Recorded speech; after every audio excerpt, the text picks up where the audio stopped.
Welcome to episode 12 of the Slab podcast, where the grades matter. There are no rules. My first ever time doing this remote. Don't mind the terrible lighting, but we're good. We're set up, ready to roll. But I'm going to do a giveaway. It's my birthday. The day this is being uploaded, it's my birthday, March 28th. In honor of that, giving away a graded CGC or WADA graded video game. I will let you choose. I have and will let you know what that is. But down below in the comments, I need a spicy comment for my birthday. That's all I want from you. Just give me a spicy comment. I'd greatly appreciate it. And then we'll again answer the best, most liked one, whichever one gets the most upvotes next week. So totally look forward to getting those. It's going to be awesome. So Oak, if we could, let's just jump into our spicy comments for next week, and then we'll go into the spicy topic. Well, happy birthday. Two birthdays in 2 weeks. I'm excited for you having your little birthday special week. You're doing some stuff. I know it's very exciting. So happy birthday.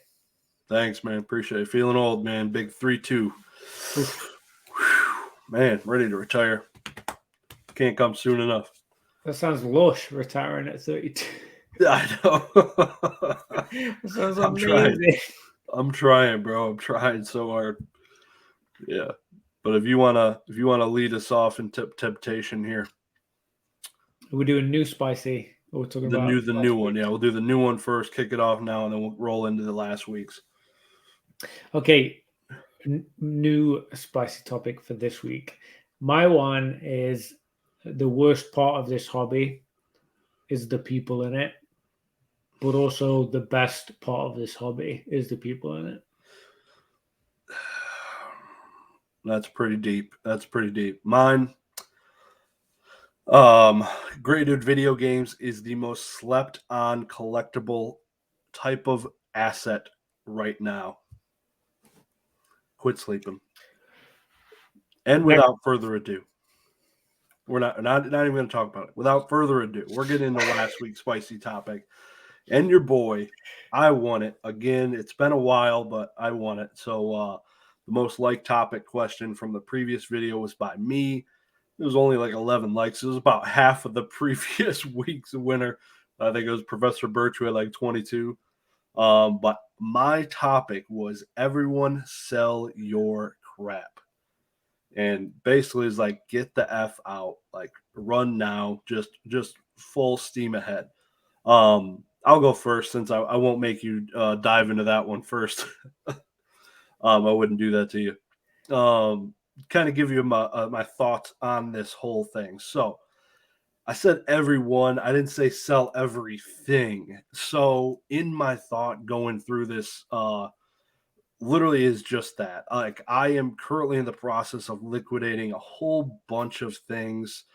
I do have still a bunch of collectible things. Last year, I did not sell barely anything. Honestly, I've probably sold more in this first 3 months of 2023 than I sold all of last year.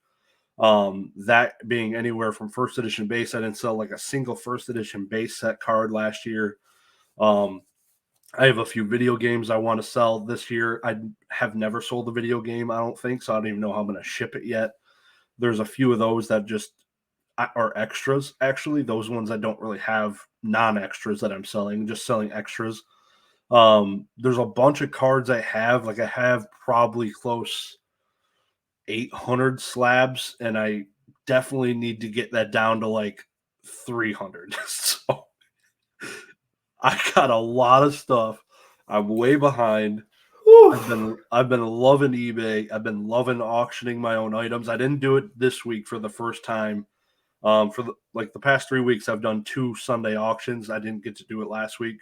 We had a bunch going on, but the plan is every week I'm going to be doing like 20-ish items every Sunday, ending every Sunday. So that'll be really cool just to kind of be able to do that. And I enjoy seeing how those go. The non-payers is usually not too bad, but I just want to be liquid, and it was nice liquefying a bunch of different things and being able to buy collections really quick is really nice. I haven't really been doing that, and I haven't really been searching for collections because I haven't really been liquid. So liquid being having money to spend, for those of you who don't know what that means. But I think it's huge benefit, and me being big collector boy for the last 2 years, haven't really been out there looking for those deals on collections and stuff like that. So that is kind of my main goal in this year. And I've kind of mentioned it a few times, but I'm selling probably 500 slabs here, hopefully in the first 6 months of the year and counting.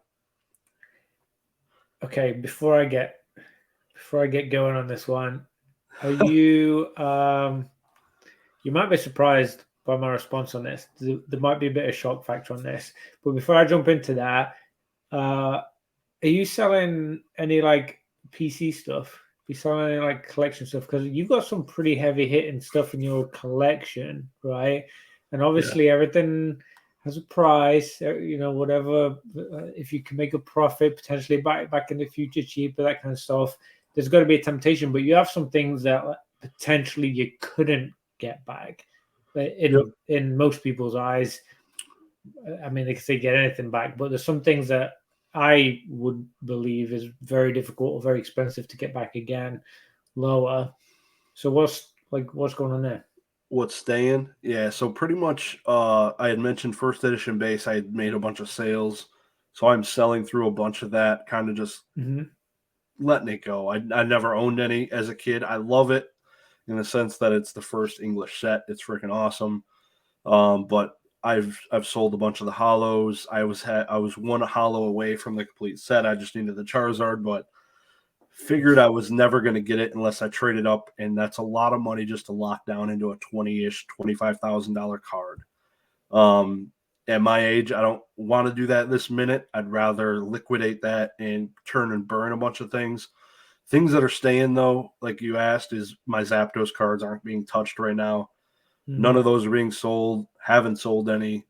My Diglett cards, same thing. Those aren't moving. And beyond that, it's primarily my Yu-Gi-Oh collection. None of that is really moving unless I have some extras or just stuff I graded, but I have a bunch of Yu-Gi-Oh stuff I want to hold on to. I do have some Pokemon binder stuff that I have, and I love. I have a Top Sun blue back set in a binder, and a few other things. So it's definitely it's probably Zapdos and Diglett are the main boys right now, besides my Kyogres as well. But those three species are not moving. Do you have Diglett slabs like you do Zapdos? Oh yeah. I don't think I've seen many of those. Yeah, I got a bunch of 10s, a bunch. It's very special. We need to go through that better. I don't remember. I remember you talking about the binder and showing that, and you had just a bunch of. I definitely made like I think the video I made was like $1,000 Diglett collection or something like that. That was a while ago though, so it's definitely evolved a little bit since then. But yeah, it's special for sure. It's a close place to my heart.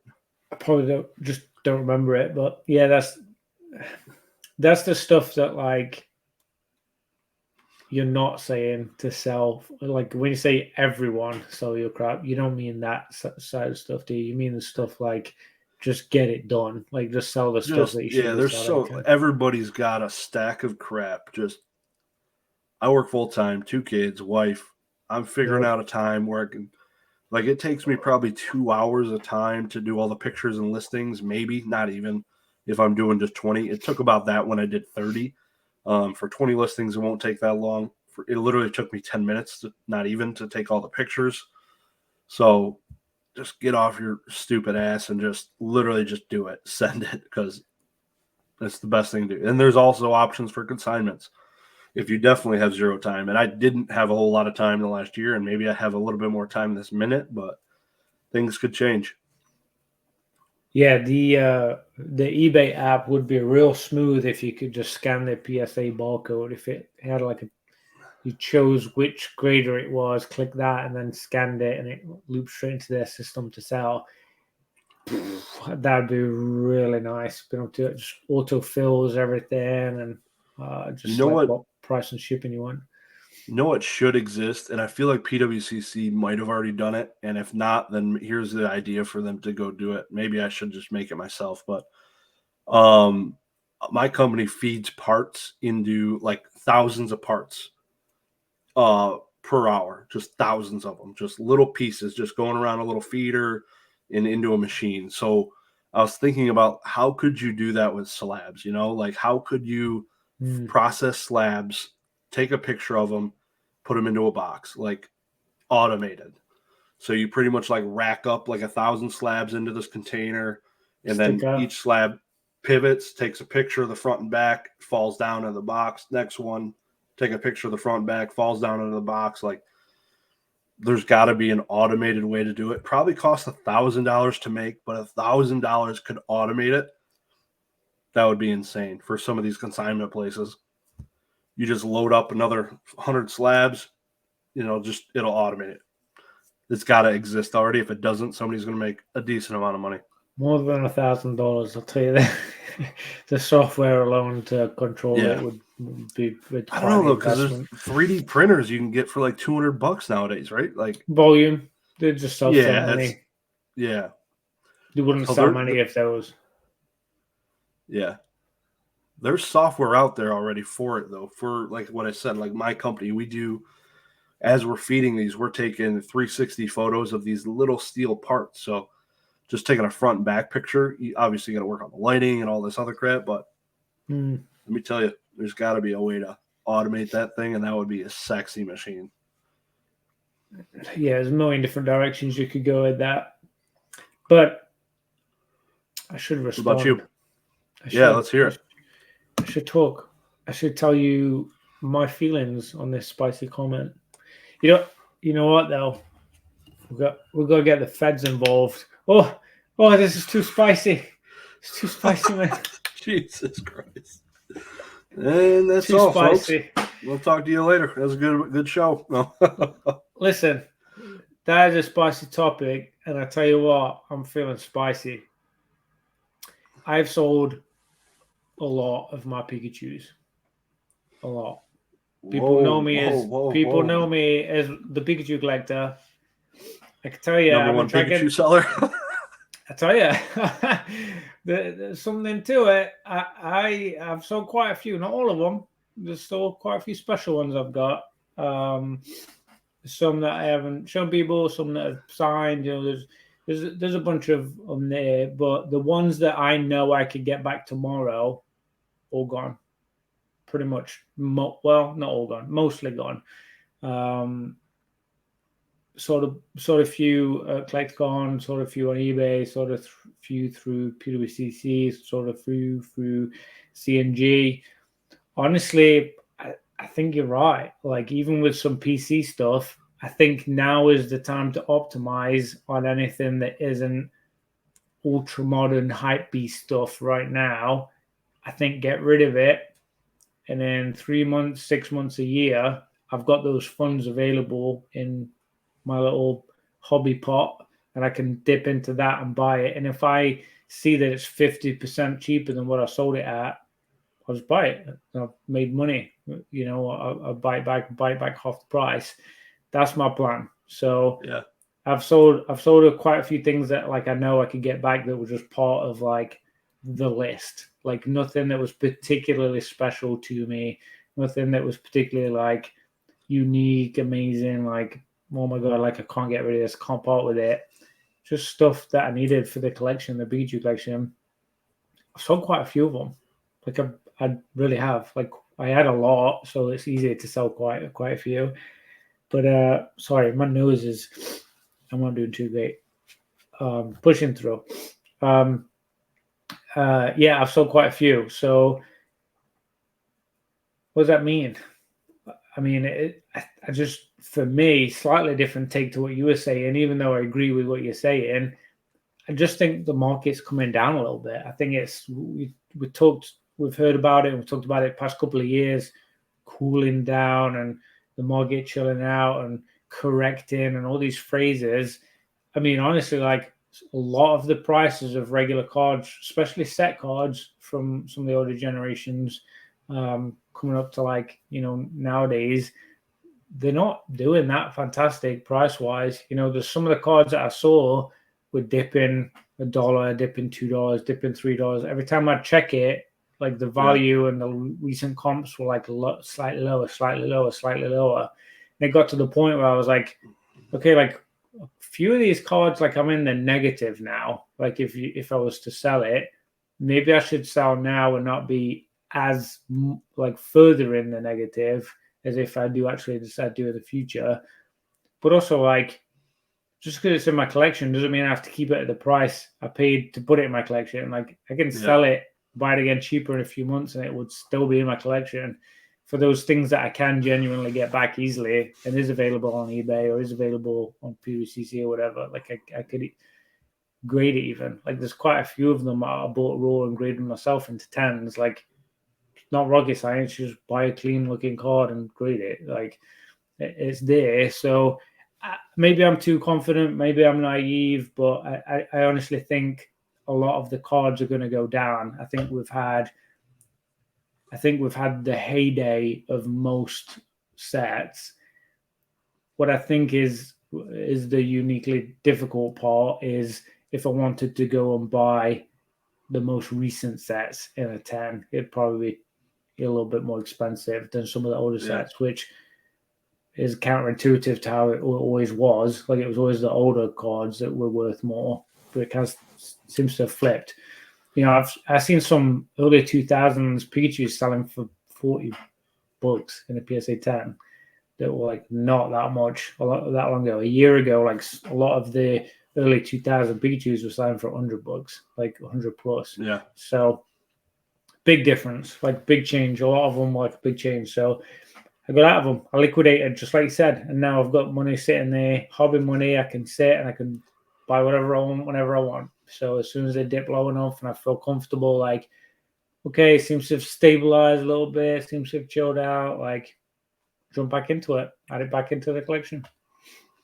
Yeah, no, it's admirable to, like you said, you're selling for a loss, realizing you're selling for a loss, but you could rebuy your card for even lower than what you just sold it for, and it could realize right back into your collection. So, in all, it's not really selling for a loss if you look at it that way. But sometimes you do sell for a loss. Like I've sold cards recently that were definitely for a loss that I was like, I just need to get out of this thing. Thing's freaking bleeding money. Like it's sitting there. It's like $1,000 or however much money it is locked up, just sitting there. Then might as well just realize the money it's worth now. I do see value in, like you said, I have some cards I want to hold. It'd be hard to replace some of them, but not beyond that. There's other cards that do like having in the collection. Like you said, you have a bunch of Pikachus probably you're still holding on to it. You probably wouldn't be able to purchase as quickly as you'd want to do. But yeah, it's like you said, I think it's a good time. It's as good time as any. I think even 4 months ago would have been a good time to sell. Probably would have been better because the price is probably a little bit higher in some of the vintage stuff, So I feel like it's been kind of level, maybe a little bit lower on some of the vintage stuff. But yeah, like you said, modern is crazy. I can't even compete at all. Yeah, what's interesting though is, like, overall, I'm definitely net positive. Like when you look at like the balance sheet of it, I've sold most of the sales. Like there's some that are a bit like, oh, I think I sold it at this. Like I'm trying to remember, but for the most part, I'm pretty profitable on what I did, even though I took a loss on some cards. Yeah, not all of them. And what's interesting is a lot of the more profitable ones have been more modern within the last 2-3 years cards. Like the I think I was telling you privately in a chat, but I got a Japanese 25th Pikachu from the Japanese celebration set for like $20 or $24 or something like that, and that I think Z&G just sold it for like 196. Like some of them have like gone up just in the past year, like some of the more modern stuff that are like really special, fancy looking cards. But then you've got like, some cards from early 2000s that were 100 and now 40. So yeah, I mean, it's just like robbing Peter to pay Paul in that way. But I do feel like I'm profitable when I've looked at the numbers. I feel confident there. And now I've got money, like you say, to buy even cheaper, which draws that down even further. You know, I feel even better about it. So yeah, it's interesting. I mean, I just being transparent about what I've done. That's the spicy topic. And when I say get the feds involved, like, that's pretty spicy, right? Like, everybody knows me as the Pikachu guy, and you're talking about selling 800 slabs, 500 slabs. Like, that's a lot of selling. Like, I'm sure there's a few there that you'd like to keep, but maybe you're right. No, I'd be really interested to hear some replies in the comments to that. What people think. Yeah. Yep. No, it'll be good. And I was just thinking, like, recently, because we were just talking about how modern's crazy, but I was thinking, like, man, what is it? There's something about cards in PSA slabs. Like, it just it does something to our effing brains, and it just turns into mush.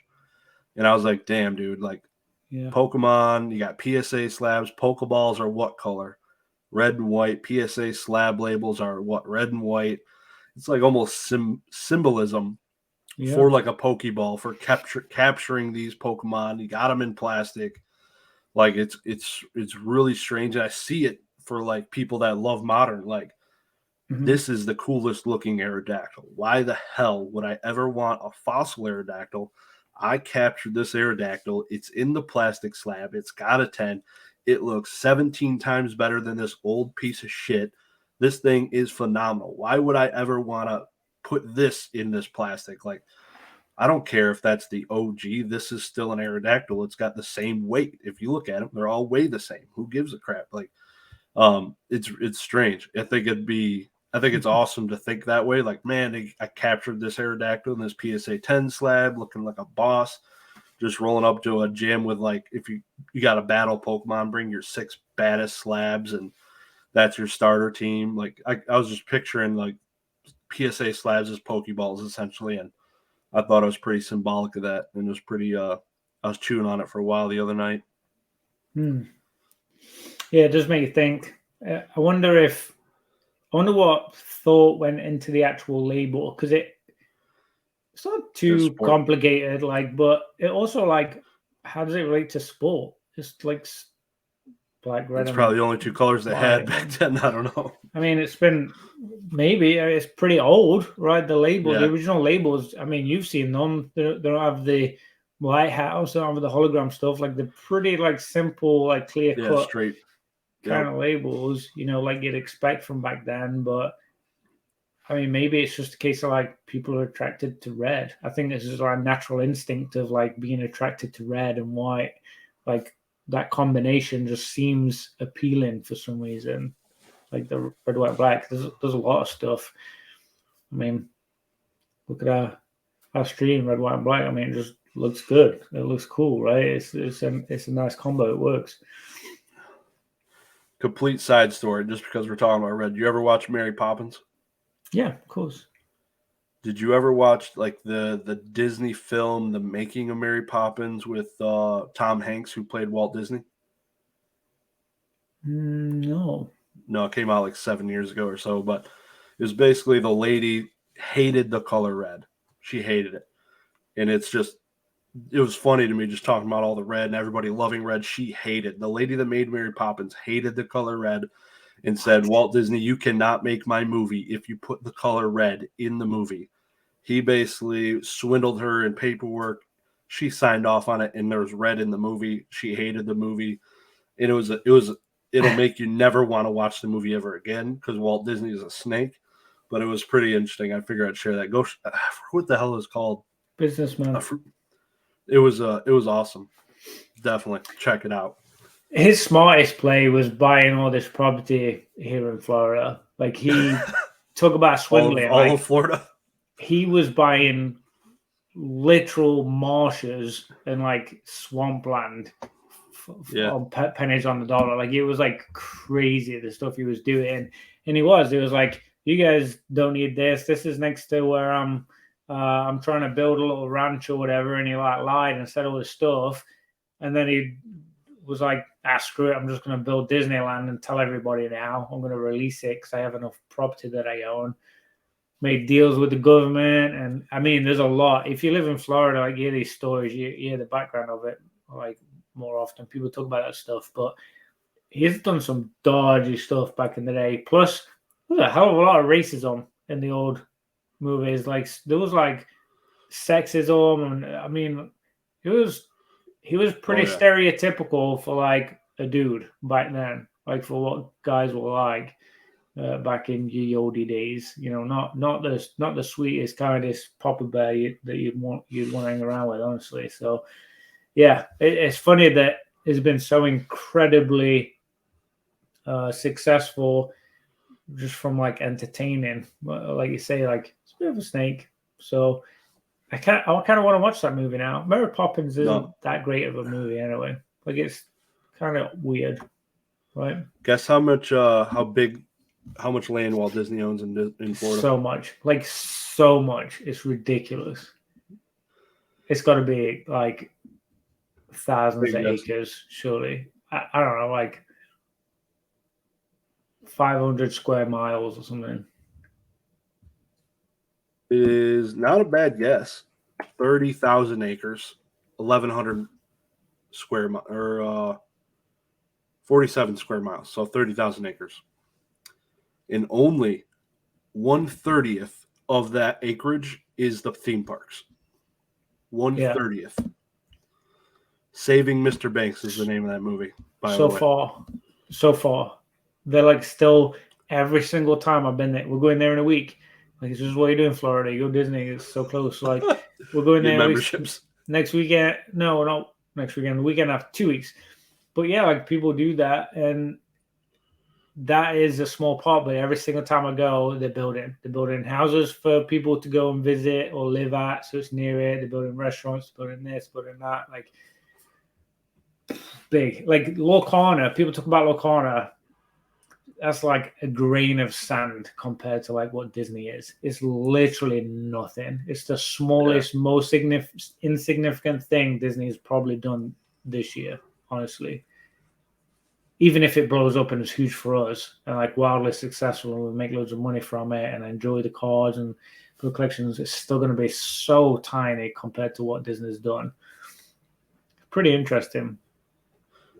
Yeah, no, definitely. I couldn't imagine. It'd be really weird living there and that being like, you guys want to go to Disney this weekend? Like, yeah. Whereas most people around the world, they're like, did you go to Disney in your lifetime? Like once? Yeah, back home, that's like that's like the thing that you save up. The town I'm from, you know, I'm from a pretty like poor town. I'm not from a very nice area, really, of England, in the middle of nowhere, and that's what you spend your whole life saving up for, is a trip to take your family to Disney. That's like the most monumental thing. And if you're in school and someone got to go to Disney, like you knew they were the rich kid. Like they were the kid where like the mom and dad had jobs. Like legit. Like it was that kind of place. So the fact that I could just go tomorrow if I wanted, like realistically, just drive for an hour and a half and be there. Like that's insane. That's really nuts. It's expensive though. Yeah, that's for damn sure. I'm not looking forward to that in 2 or 3 years. It'll be interesting. So, what you were talking about, some modern Scarlet and Violet is dropping very soon. We just had a couple of pre-release weekends. What are you doing with it? Any interaction with it yet, or what are you thinking? You know, I screwed up again. This is the second set in a row I've done it. I was going to buy Cardinal Gaming's. I was going to buy Mason's live stream thing, and he just did it like last night or Saturday. Right? I was like, damn it! I saw it pop up on YouTube, and I was like, I thought it was next weekend. I missed it by a week, so I got to figure out where I'm going to get a box. You know, whether it's an ETB or a booster or some packs, or I don't know. I want to buy some. I've tried to buy something of each set, so I've at least opened that set. I've opened most of Sun and Moon, if not all. Definitely all of Sword and Shield and all like the fancy sets, and then I want to open all of Scarlet and Violet. Like I just want to open something of every set now. So yeah, I got to figure that out. But I got to tell you, like I've seen a couple of spoilers already. There's some pretty cool artworks. Like this is gonna be a nice set. Even though it's the base, it's the one kicking off. It's not supposed to be any kind of special set. They're putting a lot of effort in, from what I can tell. These artists have really they've taken a new, like a whole new chapter to Pokemon cards. Yeah, do you think that'll turn into boringness ever? Like how we get bored with V's and the gold cards got boring, the rainbow cards got boring. Do you think these alternative arts and stuff will turn into that at some point? I think what determines that, in my opinion, I mean, people might think I'm crazy. I think what determines that is less the card and more the emotional aspect around being able to pull it, being able to chase it. Like, is it gonna be pullable? You know, it can actually get it in a pack. Like Umbreon, the Moonbreon, like you're not gonna pull it. Like, let's get real. Like, you could buy a bunch of packs, bunch of boxes, whatever. Like, realistically, it doesn't exist. It's very, very, very difficult to pull for whatever reason, and seems to be the card that like people love the most. Which I feel like there's something to that, right? Like, if there was one specific other card that was really difficult to pull in this next set, I feel like people will lose their minds because it's difficult to pull. No one can seem to get a hold of it. There's only a few on eBay, and they're going up because everyone's trying to get a hold of it. Like, it could be literally, I mean, it could be like Solrock or like some dumbass Pokemon that like no one cares about. Like, honestly, I just genuinely think if it's a good artwork and they made it hard to pull, that's what's going to make people excited and make people get crazy about it. But I mean, what do you think? Yeah, I don't know. I think it is different than just ripping like Machampion's Path and getting all those garbage hollows and those getting burnt out. Mm-hmm. It is like, obviously the art just keeps getting better and better. It'll just happen. The cards are just going to be, it'll be new and refreshing every time they do some slight little change. It'll be nice that they're doing these nice new changes. It goes for every game. Like Magic the Gathering, I know I definitely love looking at some of these cards. I was looking at some Flesh and Blood cards. Freaking gorgeous Amazing, right? Amazing artworks on some of those cards. Yeah. I think it was Flesh and Blood. There was like some full art dragon cards. I was like, I'm about to buy these and grade them just because they look freaking dope. So, there's crazy amount of beautiful cards being made. I don't like. It almost feels bad. Like, I don't ever want to open Evolving Skies, and I'm not going to pull a card I want. Like, it's like it feels. I call it Evolving Cries or something like that because it's so painful to open. Like, it's I don't know. It feels bad that the chase cards are like unobtainable, especially at a freaking booster box that's approaching $400 effing dollars. Good night. Like, it's not even worth it. So I don't know. I don't like. It's almost too bad. It's like it's awesome for us people, I guess, that could grade and collect and sell. But as far as wanting, like, I would love right now, I was like, man, I would love to have this first set, the first Scarlet and Violet set. I would love a binder collection of it. It's easiest as ever to get reverses because you get 2 per pack. I would love to have this entire set. And I was like, man, there's way too many full arts, alt arts. This set's going to cost like $3,000 or I don't even know what a complete binder set of these things would take to make now. Like, how much that would cost. It's gotta be $2,000, which is freaking absurd. So literally, you can get a complete shadowless set, not mint, but that's crazy. Cheaper. Yeah, the volume makes it difficult, but also like I feel like there's something to the bigger sets having having almost like something for everyone. Like there's always going to be some card in the big sets that like somebody likes, whether it's their favorite Pokemon or their favorite artist, or the fact that it's like an alt art and it's like a little different, or I don't know, like people are attracted to like specific things. And if you just spread it, like if you play poker and you're ribbing a pack of cards on the table, ready to shuffle or pick a card, whatever you're going to do with it. When you're ribbing a card, a pack, Like you can just pick any card and like there's just literally every option's on the table. On these bigger sets, I just feel like there's so many options on the table. Like there's just so much to choose from a pick, and you're gonna open it. Even if you open, say I watched Mason's stream the other day, right? And I'd watched him open a box. I could probably go buy a box and pull cards that I didn't see in that box. Oh yeah. And be like, oh my god, I haven't seen this one yet because I've only seen one get opened. Like this card's amazing, this artwork's amazing because there's just so many different cards and artworks and stuff. There is some good that's coming from it, you know, and so in some of that aspect, I guess.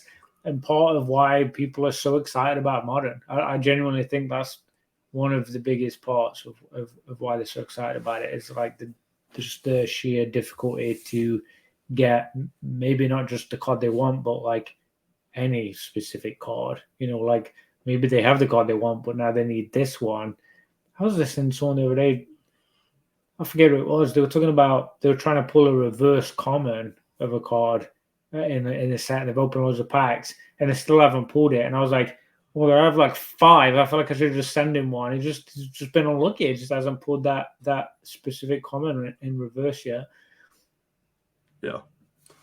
Simple, obviously a simple analogy, but like it's there. So I'm excited for it. It's a new set. We've got new Pokemon in there. We've got new types of artwork. The format of the pack, like you're saying, you know, you got a different outlay of like how you're even opening it and what's going to be there.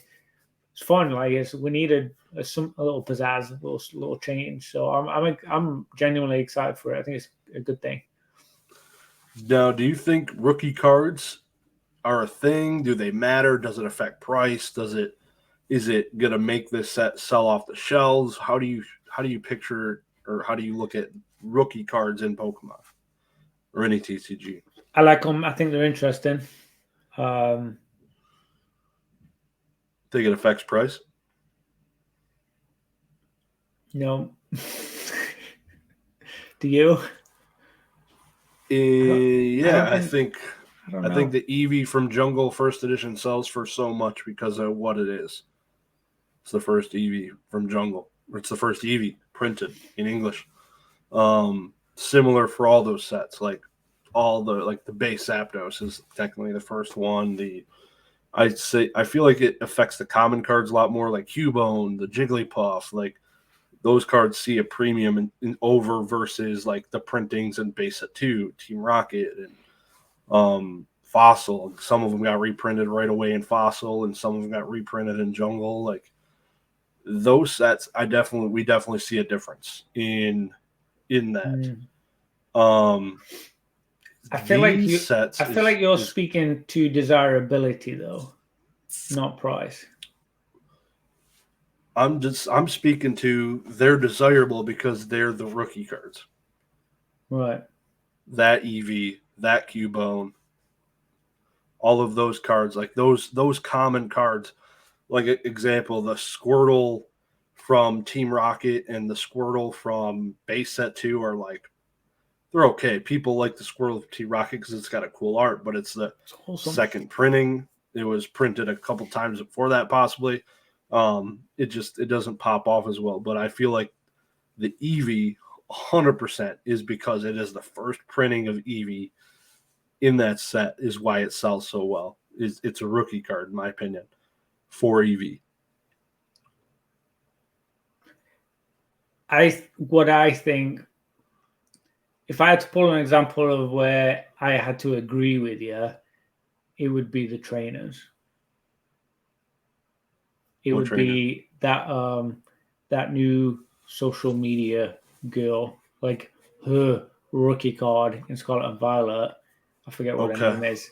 That kind of stuff I would see more than the Pokemon because people see them like we're all excited about all the waifu trainer type, you know, all the professors, all that kind of stuff. Like there seems to be a whole thing about like their first cards right now, their special artworks and the effort being put into them. But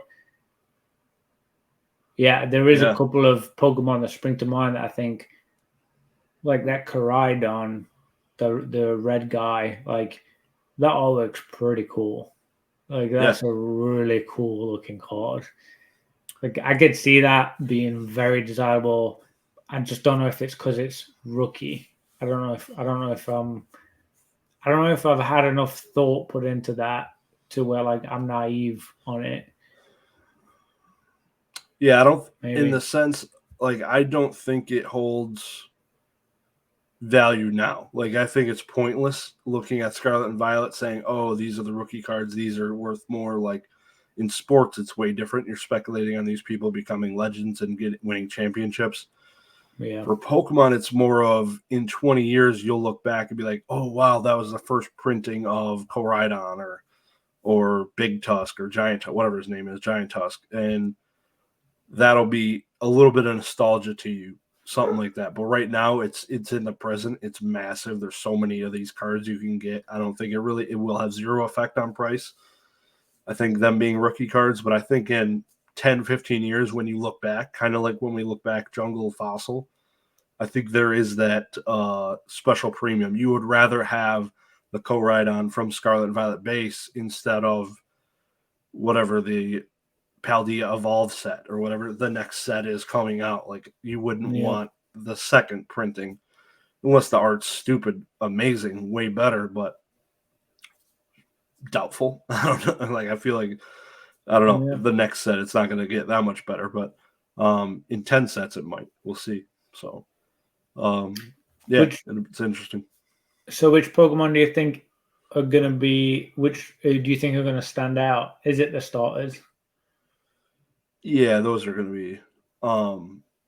I would love to get a stack of those and grade them. Honestly, as I would grade the reverses in 10s. I would grade whatever. I don't even know. I know there's promos. There's a new promo of that was coming out in Paldea Evolved, ETBs from Pokemon Center. So, starters. All of those starter evolutions. Usually the baby ones, the younger, the basic Pokemon are usually the best stonkers. But yeah, that's it'll be cool. You got a favorite Pokemon on the new set?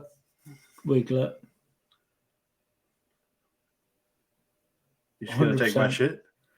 Well, why is it Wiglet? Tell me it's not King. He is the funniest. Absolutely hilarious. He is fantastic. Absolutely fantastic. Whoever it is that keeps riding my coattails here. Nah, I'm with you. I'm on the coattails like the whole way. I'm right there. It's Wiglet all day long. I think he is fantastic. Honestly, respect. So yeah, I mean, obviously, we know your answer there too. I do like. I do like some of the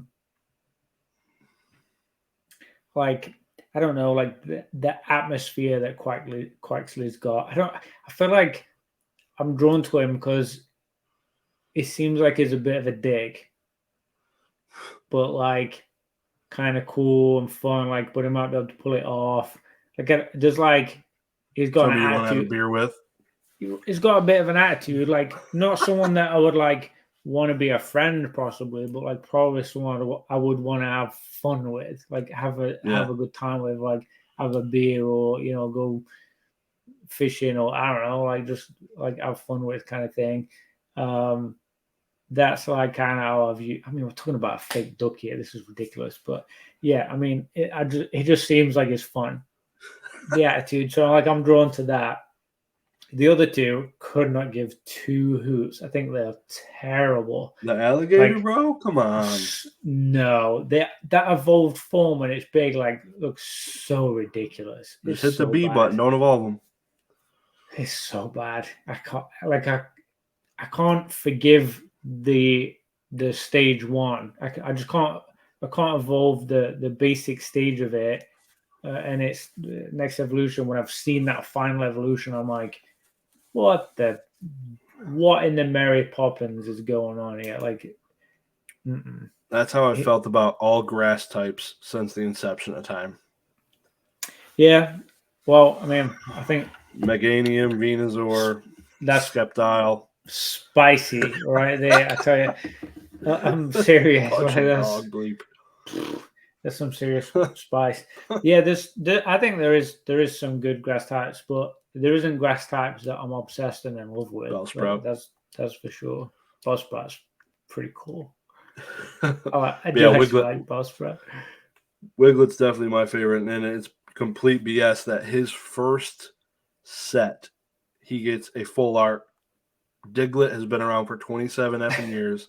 Mentioned it in the Discord, got completely disrespected. And Wiglet gets a freaking full art, like just coming onto the block, feeling like he's hot shit. And it's good. It's a really It's good freaking one beautiful. too. It's beautiful.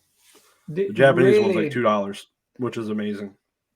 yeah, that's a good artwork too for something new. But maybe that's it. Maybe it's like we've got new Pokemon. They're the ones who need to put the effort in. They're the ones that need to pack the punch in their set to really kick this generation off. Maybe that's it. Maybe it's that simple. The mindset behind it. But I haven't seen all of the cards yet. I've avoided some, and I missed out on Nation Stream like a dingbat. But I'll figure that out. Is there other ones that you've seen that you're excited about? Is there any that like stand out to you? I like the I think what the original like teaser videos for the games, they showed the ghost dog. Don't even remember his name. Haven't played the games. It's like Graveler or something, right? What is it? I don't know. It's Graveler or Graveyard Dog or something. I forgot his name too. But yeah, that guy looked pretty dope. Greavard. I've always been a fan of ghost type Pokemon, so they always got a special place in my heart. Even though I don't collect them, they're usually expensive, so that's why I stay away from them. And it's cute. Yeah. He's got a little candle, melted candle or something on his head, which is pretty dope. So, no, I definitely want to make an entire Wiglet binder, kind of like I did my Shadowless Diglett. I would love to do that for Wiglet as well. That'd be pretty dope. No way. That would be cool. Yeah, all the Sun Shield ones.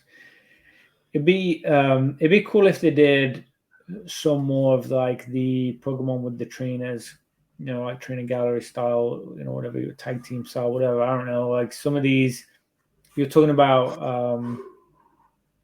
I think it's Greavard. I think is its name. I'm the worst on remembering his names, but I think it's Greavard. The dog with the candle on its head and pops out. Him with like a ghost trainer, like a ghost gym trainer, or like Team Rocket, or like someone dark, like a real dark, edgy, like card artwork, but like the dog looking real cute. I felt like it would just like pop. And then Wiglet, like, I don't know, like interacting in the sea with like a shelter or something, like just like something random like going off. I just feel like there's a shelter in the Wiglet card. There's a shelter on the Wiglet card. Yeah. Stop. Shelter, love discs, Slowpoke. I saw the love disc and the Slowpoke. I didn't see a shelter. Yep, it's in the bottom right. That must have like subconsciously planted in my head when I saw that and not even realized, and that's why I was thinking it. I was thinking like they went off on that card. Looks beautiful. Yeah, I can't believe I didn't notice that. That's interesting. Yeah. No, that's awesome. There's a lot of potential there. Like I say, there's new Pokemon which you don't have with every set. It's a new generation, so we have it. So they're going to have more to play with in the coming sets, but it's nice to think of the Scarlet and Violet cards having those new Pokemon for the first time. Like you say, as rookie cards, and a couple of them do have special artwork. So, I mean, I want them. Honestly, like I'm interested to open them and collect them. I think it'd be fun. I got a couple of binders with nothing in yet that ready to fill. So maybe it's the same. Maybe I go all in on Scarlet and Violet too. My junior. Oh yeah, that'd be cool. It'd be interesting to see some of those binders. I'm really curious what a binder. I'll be looking on Verbank now to see somebody selling a binder, see what that sells for. Way too much money. I can guarantee it. Of Scarlet Violet? I would not be the buyer. I'm just curious what they sell for. I haven't seen what a binder, full set of a modern binder, what it sells for in a long time. My friend sold one. He had a bunch of, I think it was Brilliant Stars, and he had all the fancy ones out of that, and he sold his binder for $700. which I felt was pretty cheap, like for Wow. some of the cards that he had, and it was packed. I think he was missing like 10 reverses. Like it was like pretty much complete. Like he had everything in there. So feels cheap, but who knows? Yeah. I'm not good at that stuff. Yeah. Do you did you play the games at all, or new Scarlet and Violet, or no? I did not. I got the Switch. I got the fancy Switch console thing, and I just need to get it. I've just been too busy. I just need to figure it out and get it. Last I played on handheld console was Crystal. It's been that long. Oh yeah, I've played more recent than you, sir. I've played Black 2. Changed a lot. And actually, I lie. I played like a ROM or whatever you call it, like a simulator one online of one of the new ones. It might have been. Illegal. They are. Yeah. Well, edit that out, guys. Don't worry. We'll take care of that. I watched someone on YouTube play one of the ones, and that it was I didn't know what was going on. Like it had changed so fucking much, like so much. It was like I don't know what this Pokemon is or what it does. Like there was so many Pokemon in there that just like was thrown at me. It was a few years ago now, before getting caught up a little better. Yeah, so Crystal was like, I mean, what a note to leave on too. Like it was just the absolute pinnacle of my childhood. Oh yeah. Just incredible. Or are you thinking about playing Scarlet and Violet? You don't have it yet, I'm gonna right? want to.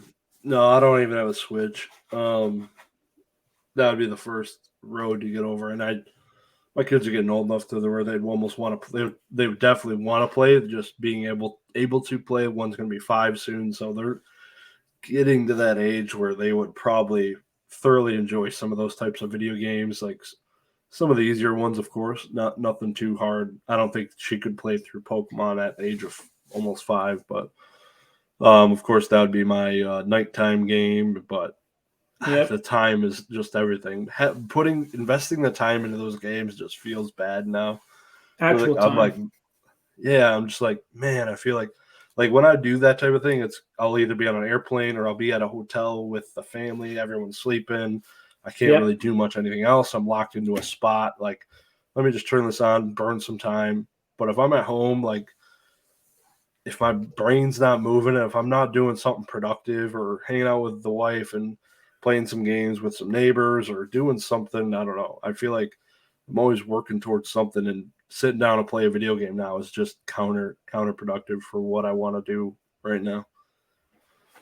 I think that's something that we really do have in common a lot. I'm exactly the same. I'm very just a busy person. I'm always trying to find something, always getting in it. Like you just said yourself, you got 500 slabs sitting there. Like you can't, like, the guilt, I guess, is like hard to like justify doing other stuff sometimes when I've got this to do, I've got this to do, this is on my list, and I want to see my wife, I want to spend more time with the kids. Like there's a million things there to justify jumping on the game. Like you really need a moment where like that is really the only thing you can do, like you say, which seems to be not that common at our age and at our position. So it is difficult. And honestly, that's probably why I've had a Switch for several months and still haven't got a game to play on it yet. Like it's just sitting there gathering dust, just because the same thing. I just have so much going on. So I feel you. I will tell you, I broke it out yesterday,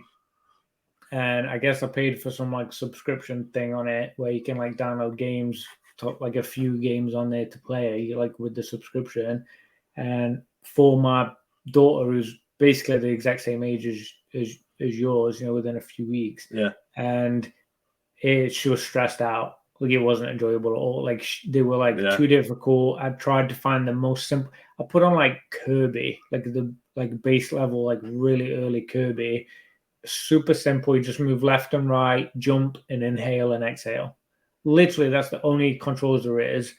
And she was like stressed out and sad, and like it was just like too much, just too young. So I wouldn't worry about the 5-year-old right now doing it, but I would say like 7, 8, 9 when they start to get a bit more like I don't know, like control. It's the controlling part. It's not what's actually. She understood what was happening, what he was saying and doing stuff. It was like she couldn't figure out that like she was the one doing it, and probably could with practice. I'm sure there's plenty of kids out there at 4 or 5 years old that are playing computer games, but it's too much for her the first time really trying to do it. So, yeah, I like the idea of playing it all day, every day, but yeah, life, like you say. Save them for retirement, right? When we're on the beach down in Aruba, chilling, sipping some martinis, we'll turn on some Pokemon games then when I'm chilling. Sounds nice. I really like the idea of them uploading some of the older ones, you know, to be able to play on the Switch. I would really like to play Emerald and Ruby Sapphire. Like there's a couple of games. Don't a bunch of those exist on there? No, not a single one. Really? I thought they did. Maybe it was for the DS. I don't know. So I think you get red and blue. DS and Advance, I think it is. You can download them on there, but not on the Switch. Oh wow! That's the problem. Is it's like the backwards compatibility, whatever it is that's going on. Like I don't know if they're worried about losing money or if people won't buy the newer ones because there's so many older ones to buy. Or I don't know. There's obviously like business sense behind it and the money. Otherwise, they would just do it. Like they've had the games for 20 years. Like it can't be that difficult to do. There's got to be some reasoning on why they're dragging their feet and not doing it. But I like to think it's inevitable. It would be really fun to go back, and I think a lot of people agree with that. We'll probably really want to go back and play some of that other stuff legally and own it. Yeah. Talking about all these games, do you think they have influence on like the card market still at all? Like it originally did in 1998, 1999? What do you think? You go first this time. Yeah, 100%. I think that's video games is what's kind of keeping the young kids involved. Like they're still like that games are still selling like freaking hotcakes. Like it's not dying anytime soon, those video games. And that a lot of kids still play them, of course, because it's on the Nintendo Switch. But and then that just crosses you right over to the freaking cards. So I'll go to a 7-year-old birthday party. I think you just went to a birthday party recently. It was Pokemon themed. My son is going to be 3 this year and already wants a Pokemon themed birthday party. So it's I think the video games should do Dagreenshiz themed. That's what they should do. Yeah, right. No, my kids would hate that. Marketing opportunity. Yeah. Let's start selling all their parents who absolutely despise Pokemon because it costs money. I think video games are doing everything they have since the beginning of time, and just it's one of their not their biggest seller, but if you look at like the bar showing what all the different Pokemon media sales are in, video games are huge for sure. Yeah, for me, I think I associate it with like the IP, right? It's all about, it's just like just keeping Pokemon strong. I don't know if it's so much like the cards, but I think you're right in that turns into the cards being stronger, selling, and like more interest and stuff because of what it does to the IP. Like kids just that like watch Pokemon and play Pokemon games would probably like anything Pokemon, whether it's bed sheets or like a party or the cards or just I feel like it just turns into anything Pokemon now they're attracted to. Like my daughter, like she sees Pikachu, she like loses her mind because she knows I like Pikachu. She's seen all my slabs and all my cards and my binders and all things. Like she knows I love Pikachu, so she sees it and she's like excited about it, like for me almost. It's like really sweet. But like it's not, she doesn't go like, oh, I want to open this set to get you a Pikachu kind of thing. It's just like the very young generation, obviously. But like you say, I think there's probably kids that like play that game and then they want to get a booster pack from Target when they're with the mom. Hey, mom, it's Friday. Like I've been a good boy this week. Can I have a booster pack? yeah, I'm going to try and get that Wiglet because that's been my main dude in Scarlet and Violet all week. You're going to try and get that. There's got to be kids with that mindset. Like, that's part of it, right? So I think it's fun. I think it's that crossover almost. It's kind of like a crossover, like going between games and shows and just interacting with the different things, because there's a lot of people that play the games that don't have a single card, and there's a lot of people with cards that haven't played the game since Crystal. Like, there is a lot of that. I'm still interested in it. I still want to play it. It's just like you said, you want to play it. You want to find the time to do it. It's just, can you? So it's, where's your money going? Right now, my money's not going in gaming there. Maybe there's some gamers that's not going in cards, but I would imagine pretty decent chunk are probably buying both. I'd imagine, especially kids, like you were saying, right? Yep, for sure, man. No, it's they're doing great things. Great things. Magic, take notes. Do better. Real quick, go ahead. I was going to say, are you going to be buying any of Scarlet and Violet? I would love to. I don't know if I'm priced out of it already at 120, 130, whatever it is. We'll see. I definitely want to open a box or two, or maybe just one. Probably just one, but yeah, I didn't buy any yet, but I would like to buy at least a box or an ETB and open some packs. Experience some of those silver borders for the first time. It'll be cool. What about you? I honestly thought they were going to print the living hell out of this set when they announced MJ. Was it MJ holding the printer? Was that the one they bought? Millennium. I don't know about that. Millennium Pokemon, Print Group, yeah. Yeah, it's Millennium, not MJ. They bought Millennium, and I remember thinking, like, the next generation, that first set, they're just going to go so hot and heavy. It's going to, like, be ridiculous. They're just going to print the absolute crap out of it. And it doesn't look like they are.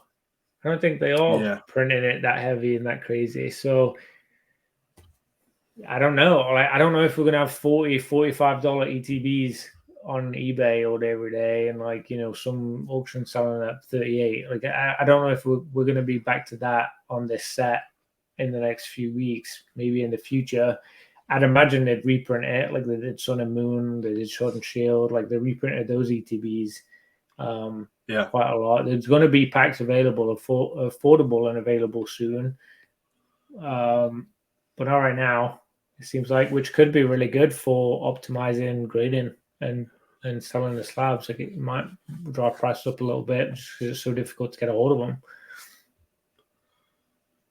Yeah, for sure. Think? You think? Or am I being crazy? No, I think you're 100% right. 100%. Guess we'll see. I'm not right much, but when I am, it hits.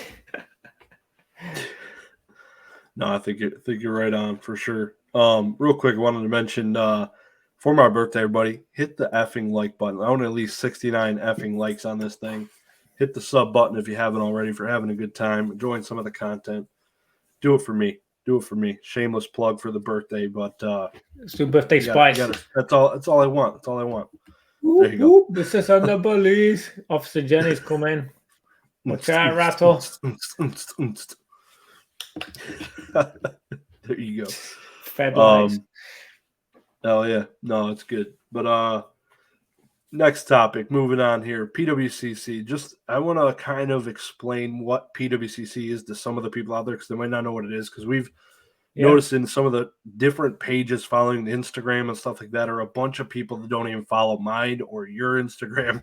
And there's a bunch of sports card people and a bunch of different types of communities that are starting to follow this podcast. So I want to just really high level explain what PWCC is, and then kind of there's new news about their live breaks and talk to you a little bit about that. But for those of you that don't know, PWCC is an auction platform that used to be in bed with eBay, auctioning solely through eBay. Then they went off platform because they had some shill bidding. Who knows what it was? eBay said they were shill bidding.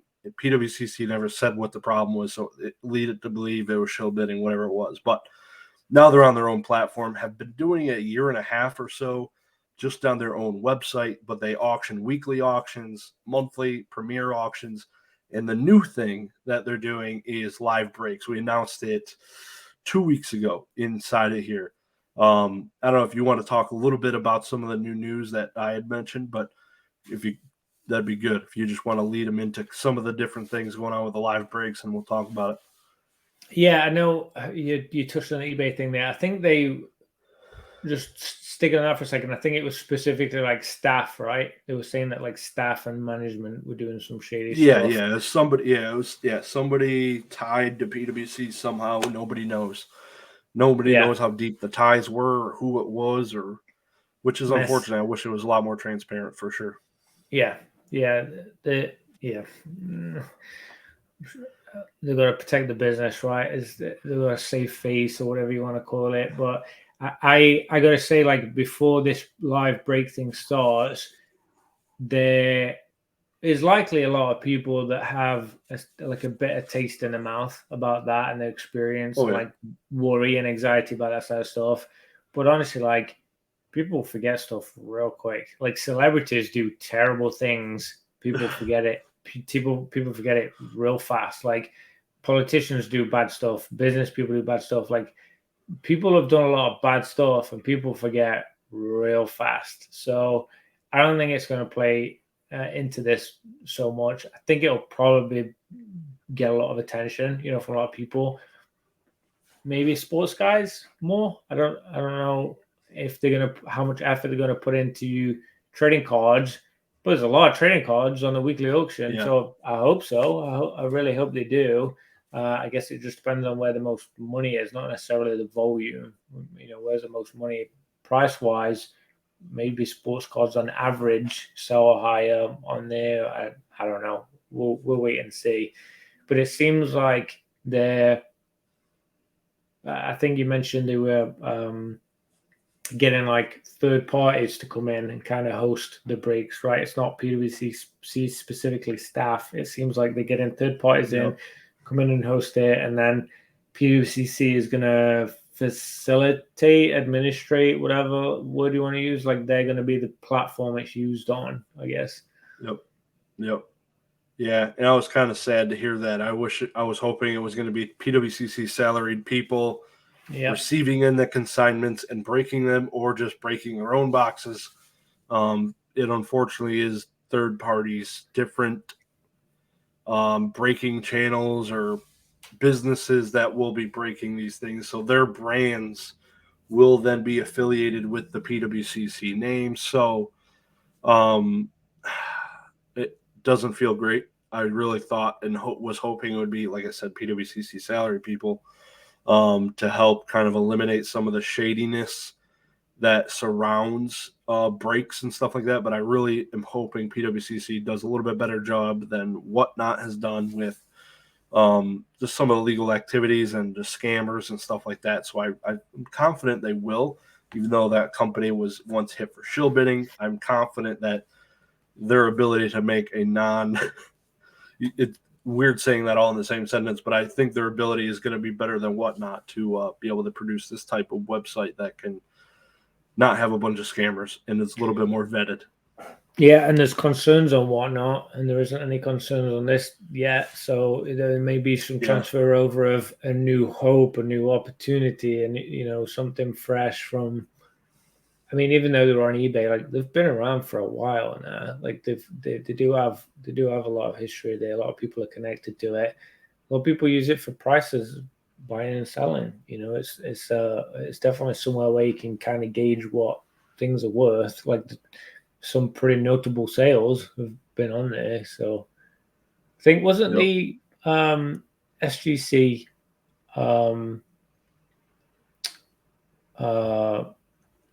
was it like what's that baseball guy's name? I forgot his name. It sold for like 10 million or something. Wasn't that PWCC? I don't know. I'm not sure if it was PWCC or where it was at. I just know it was an SGC Slab, $12.6 million, 9.5 Mickey Mantle rookie card. They've had some big sales. It was Golden or who has? PWCC. Oh yeah, they have stupid sales. They have, like I said, they have their Big monthly ones. premiere auction, and the average sale should not be below $20,000 in every item in that auction. So when it sells below $20,000, then the person auctioning it through their premiere is not making the most money they possibly can because of the way their breakdowns work. But yeah, they have insane stuff in some of those auctions. A lot of sports, but there's definitely TCG stuff in there as well, and some video games, which is really cool. Really cool. Seen quite a few Charizards I was looking at yesterday. There's some stuff there. I know we had here. We're going to talk about the special Tyler Yu-Gi-Oh card, right? Do you want to touch on that? I feel like you're the Yu-Gi-Oh guy out of the two of us for sure. I didn't make my own video on my own YouTube channel, so I've been waiting to talk about this thing in depth a little bit. So give me a minute, and I got a great question to ask you on it, kind of. So those of you that don't know, Tyler the Great Warrior, there was a gentleman named Tyler, early 2000s, when Yu-Gi-Oh was coming out. He was 16 years old, was diagnosed with cancer, and was going through the Make-A-Wish Foundation program. They were going to grant him a wish. His first request was for a Porsche. His second request was for a Yu-Gi-Oh card. He couldn't get the Porsche. He was 16. He needed 18 probably or something like that, but he ended up not getting the Porsche, which is amazing. And then he ended up getting his own custom Yu-Gi-Oh card, and it is the only one-of-one, likely the only one-of-one Yu-Gi-Oh card. There might be one other Yu-Gi-Oh card, but one-of-one. This is 100% only a one-of-one. No others exist. He was able to see the production of it all the way until it was encased into the plastic. So highly recommend you go check out the video by Simo, link down below in the description. 17 minutes long, just talking about the inception of the card and where it is and why it's here now. But absolutely insane. This card is going up for auction, is a 101. What do you think a 101 Pokemon card from 20 years ago would sell for? Jesus. I think one part of it is it's not an actual Yu-Gi-Oh like character or like dragon. It's not like something there that like people connected to, which I think is a good thing. Because if I had to think back to a one-of-one Pokemon card from 20 years ago, what I think would be most special, it would be something that isn't Pokemon or like isn't like what some from a standard isn't set in the Pokedex. Some people like don't like Pichu. Some people don't like Clefable. Some people don't like Charizard. Some people love it. Some people love this. Some people, like if you have something that's completely separate, like this Tyler card, I mean, there's no love or hate. It's just something brand new. Like it's like and it's one of one. Like you can decide now, I guess, kind of thing. So there's no, I guess, like background feelings or emotions or connection or non-connection or whatever to it. So I guess it depends on like what the card is. Like, is it a Pokemon? Is it a trainer? Is it like, I don't know, some kind of item or scroll or some kind of special thing? If it was a story like that, where it was like someone connected to it personally through a story, and it was one of one, I think it could be crazy. I think it could be a $250,000 card, easy. That low. You think seriously? More for Pokemon? Yeah, the illustrators sell for regularly $500,000. It's a Pikachu. Almost. That's a Pikachu, but this is a one-of-one. So you got trophy cards that are, man, I don't know. Most of them do feature Pikachu. Thinking about it, like the number one, number two, number three trophy Pikachus, even the ones from the back in the day. But then you got the Mewtwo one. I don't know. But then you have the other cards. You got the Orb. You got the Master Scroll. You got all these weird things. Very special. It's Kangaskhan. It's trash. Hot topic there. Don't ever buy the Trophy Kangaskhan. I'm not a fan. No. That is absolutely stupid money to spend on an effing Kangaskhan. Yeah, so like that makes no sense. 80 grand for a PSA 8 Kangaskhan. But yeah, $250,000. I would spend $50,000 on that card right now, and I don't even have that type of funds. Like I should not be spending that much money on a Pokemon card. No doubt, I would spend that much money, and I'm nobody. I'm nobody compared to those people. I think it would get in a bidding war between 2, 3, 4 people. The thing would easily be $1 million plus in Pokemon. Moist Critical recently, those of you who don't know, he's a YouTube person, YouTuber. He thought this Tyler card would go for like 30, 40 grand. I think that's a really bad take. I would easily pay both of those figures right now for that card. I almost want to spend that much on another Yu-Gi-Oh card, and it's not that card. So it's crazy, and it is going for sale on eBay. I think April 19th, 7-day auction. So stay tuned for that. We're going to be able to see where this thing goes unless somebody hits them up in the DMs and slides in. It could happen to not take it to auction. He's looking to sell it. I didn't even know he still had it. This thing has been MIA for literally 20 years. It's crazy to see it come up in such a well put together video documentary of sorts. Them actually going to Beckett, grading it, authenticating it. It was really cool. Pretty special. Could not recommend enough. Yeah, no, it was wild. It was I stopped everything I was doing when I saw that video drop, and I'm like, there's no effing way. Literally, it was like monument. It's going to be my favorite video of the year for sure. It's stuff like that does not come across. It's freaking insane. So what's it going to sell at? I would have to guess. It's going to be the most expensive. You're going to let me do a range? Yeah. Yeah, so I'd probably say 700 to 1.25 million. Jesus Christ. Woo! Literally. All it takes is 2 people to see the value. 2 people. 2 people. I mean, that's a lot of pennies, bro. For a Yu-Gi-Oh card. But man, let me tell you, there was a Crush card. PSA 10 sold for $100,000 3 years ago. It's Pop 3 in a PSA 10. That was before the boom, right before the boom. So that card's like, there's like 40 of those in the world. So similar to the Illustrator. I mean, one of one, I don't think it even comes down to like, what is it?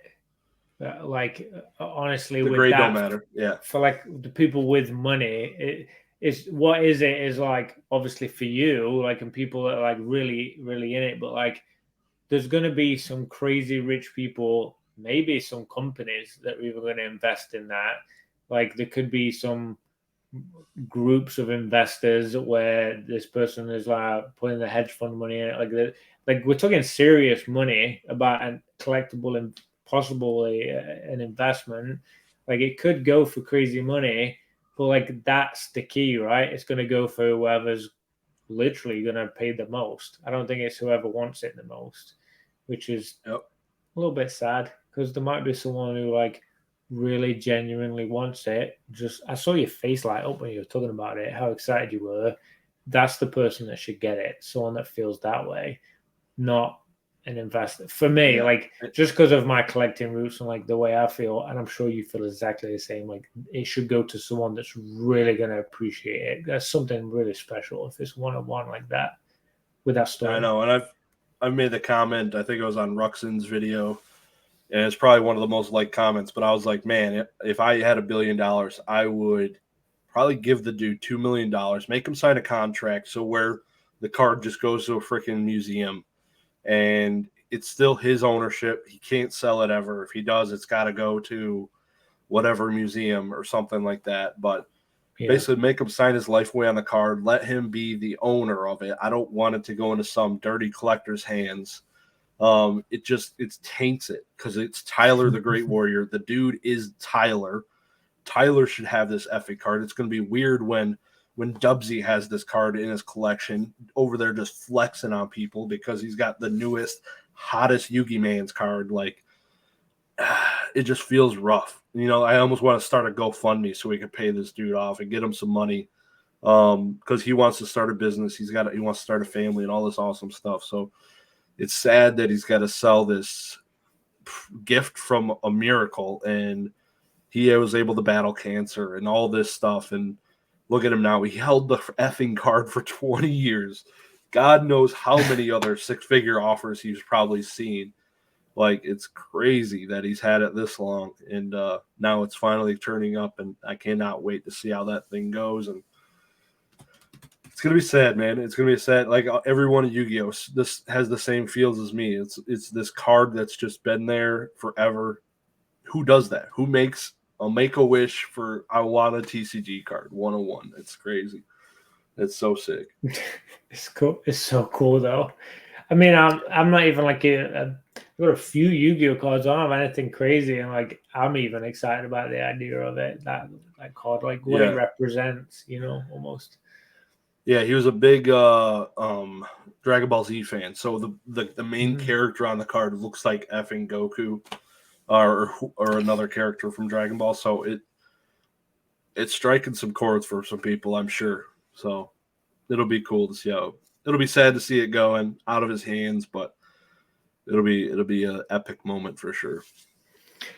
Yeah, I'm itching to find out who, if we find out who. I guess Liquid Marketplace. I mean, it really could go to a business and we'll never see it again. It could go to someone in Malaysia that like doesn't have YouTube. Like they just stick it in their collection because they were crazy rich, and that's like the thing that they wanted the most because they're only one of one in the world. Maybe it's the first time they've ever bought a trading card, and they heard there's a one of one trading card, and they want that because they own all the Monets and all the fancy other pieces of art with that price range. I don't know. Maybe it sells for 30-40 grand. Maybe he was right. I'll own it. I will own it. I'll be so excited. I'm about to place my bid as soon as that thing comes up. I'm just going to put that thing right at 40 grand right off the rip. Buy Zapdos. See Zapdos.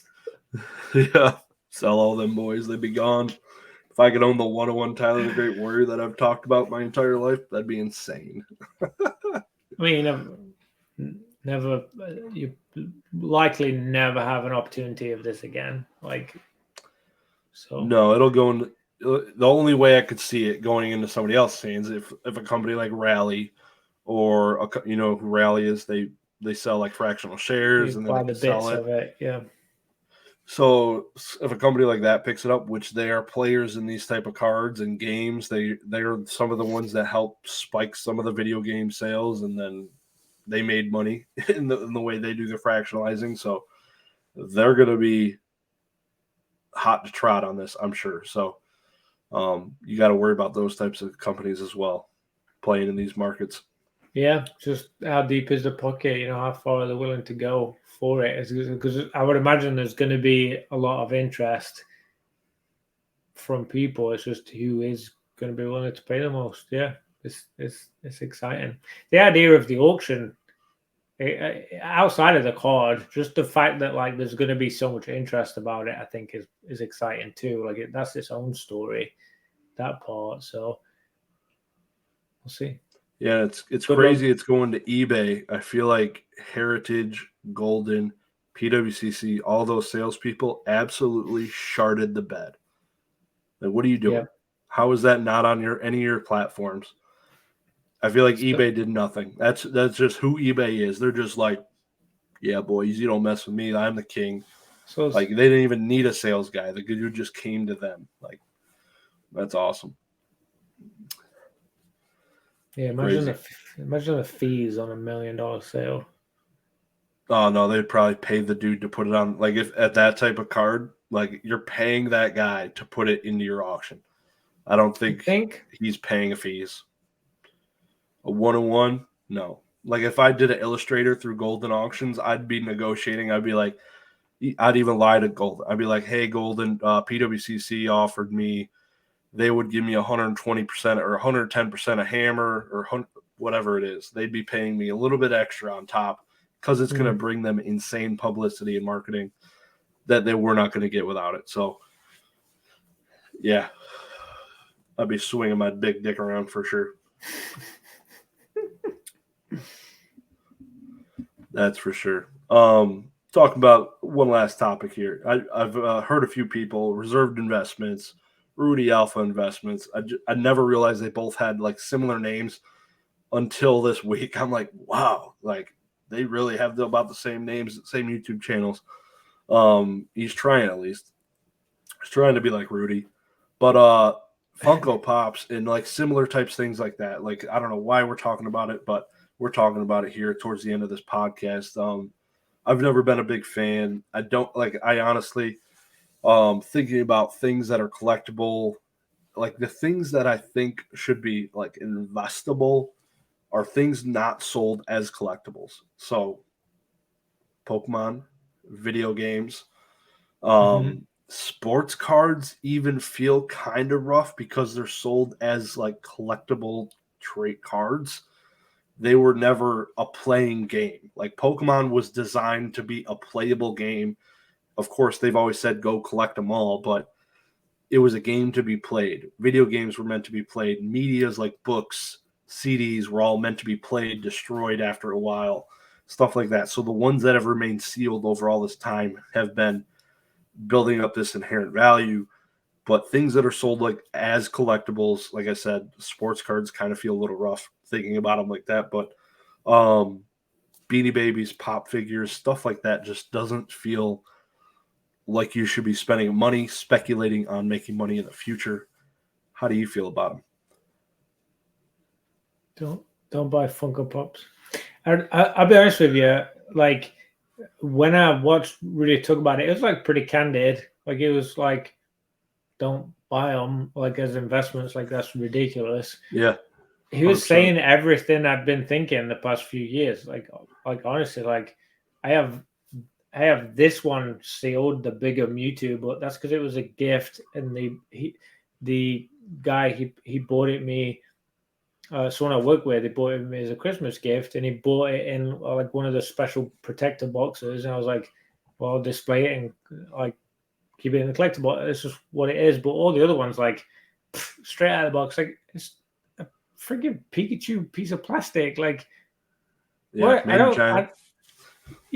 don't get the whole like it's investable, it's amazing, like get it signed, slab it. Like that's why we're talking about it, because you can slab it. But yeah, I mean, for me, it's literally what Rudy was saying. It's a plastic toy to like it's what it represents. It's just a little bit of fun. It's like the starters. I got angry Pikachu, nice Pikachu, and the 3 base starters. Like for me, it's just real simple, basic. It always has been. But there's some. I mean, we all know the Doctor. Like, there's some people that are like really into Funko Pops, and I always thought it was a little odd. Like, even though I collect them and I buy them, I mean, I got some up here. That, there was a like Christmas time, whenever it was. I just think they're like it's cool, they're fine. Like, I'm not too crazy over it. Like, I wouldn't be upset if they stopped making them. Like. It's whatever. What about you? Like, do you own any? Have you got some there? No, I'm looking up right now. I don't even think there's a Zapdos or a Diglett Funko Pop. Oh, there's 100% got to be a Zapdos at least. I'd imagine there's a Diglett. There's probably a silver Diglett too. I don't think so. There's got to be a Zapdos. That's a huge one. I don't think so. No. I don't think the 3 legendary birds have them. That's crazy. So I don't own one. I actually just got a cool Zapdos Lego, not even Legos, because Zapdos, Pokemon, and Legos aren't in bed together. But I don't even know what it was. It wasn't even Mega Bloks. It was something other brand, but it was like a Zapdos block figure that was like this big, 240 pieces, like micro pieces. So you got to put it together with like tweezers. Got it from my sister-in-law. Tiny. And you had to build it yourself. It didn't come like a Funko. Yeah. Like I got to build it myself. Yep. So it was pretty cool. What? And there's a guide. Really tiny. Yep, It's like Legos kind of. Yep. Wow. That's pretty cool. But yeah, no, not into. I've bought one for my daughter. She got a Flareon one. We just ripped it out of the box. It's playing with it because it's a cool action figure. It's a cool toy. Like that's the coolest part about the Pokemon ones because that's what I liked about the old Pokemon toys back in the day. You could get them out of the Pokeballs and you could battle with them. Like you got Funko Pops, which are like 3x scales of those, which is friggin' amazing. They're just bigger Pokemon figures. It's friggin' dope. So I'd be having battles like crazy. That'd be the best part about Funko Pops for me.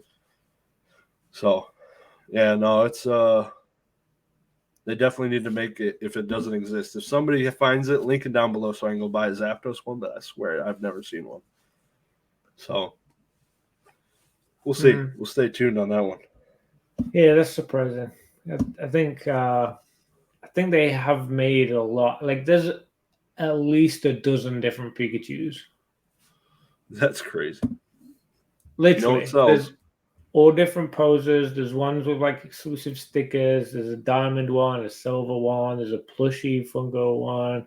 Like there's like all these different versions of bigger ones, small ones. I mean, there's a bunch of them. Like this, I actually just bought a Funko for the first time in a while. I just got a Harry Potter one the other day for $5 for like a cute little mini Harry Potter dude.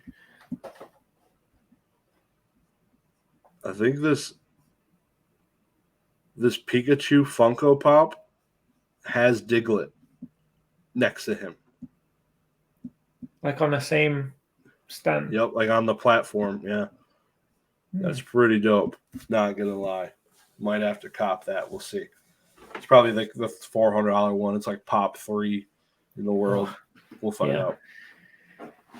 That'd be crazy. Be cool. Well, sweet, man. Well, we should touch real quick. We did out here on PSA grading the Metal Zord. I don't have any. I'm not investing in it. I didn't buy Celebrations UPCs. I didn't hit any of the ones that I tried to catch when they were in stock.